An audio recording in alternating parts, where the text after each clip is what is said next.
அஸ்ஸலாமு அலைக்கும் வரஹ்மத்துல்லாஹி வபரகாத்துஹு.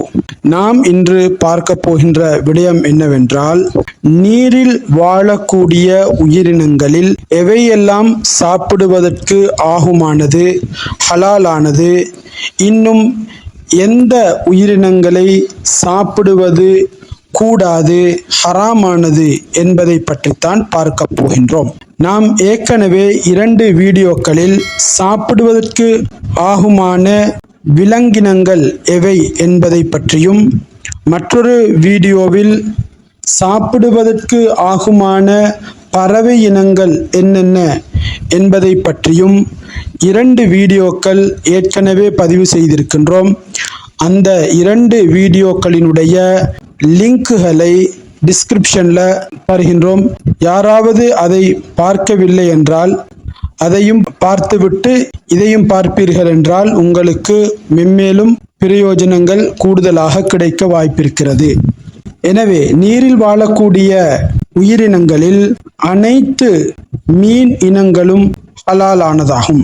அத்துடன் விலாங்கு, திருக்கை, சுறா, இறால், கணவாய், ஈக்கி இறால் ஆகிய அனைத்தும் ஹலாலாகும்.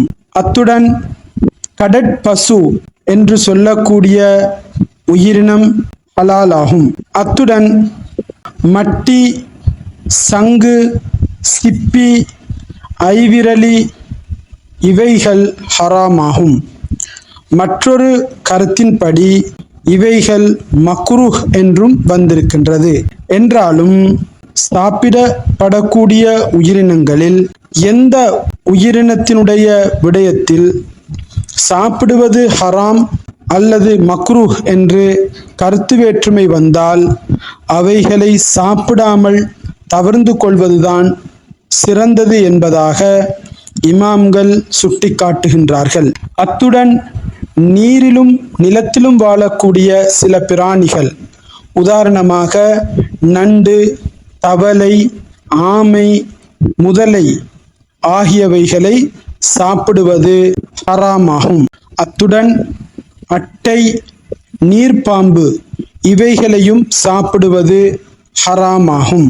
அத்துடன் சில பூச்சி இனங்களை சாப்பிடுவதை பற்றி நான் குறிப்பிடாத காரணத்தினால் அவைகளையும் இந்த வீடியோவில் குறிப்பிடலாம் என்று நினைக்கின்றேன். அனைத்து விஷப்பூச்சிகளும் ஹராமாகும். அத்துடன் சிலந்தி, வண்டு, குளவி, வண்ணாத்துப்பூச்சு, தும்பி, ஈசல், மின்மினிப்பூச்சு, ஈ, எறும்பு, மூட்டை, கொசு, புழு ஆகிய அனைத்து பூச்சி இனங்களும் ஹராமானதாகும். எனவே எந்தெந்த உணவுகளை, உயிரினங்களை சாப்பிடுவது ஹலால், எந்தெந்த உயிரினங்களை சாப்பிடுவது ஹராம் என்ற விடயத்தை ஒவ்வொரு முஸ்லிமான ஆண், பெண் ஒவ்வொருவரும் அறிந்து கொள்வது கட்டாய கடமையாகும். இன்ஷா அல்லாஹ் இந்த வீடியோ பதிவு இத்துடன் நிறைவேறுகின்றது. அடுத்த ஒரு நல்ல வீடியோ பதிவில் சந்திக்கும் வரை வஸ்ஸலாமு அலைக்கும் வரஹ்மத்துல்லாஹி வபரகாத்துஹு.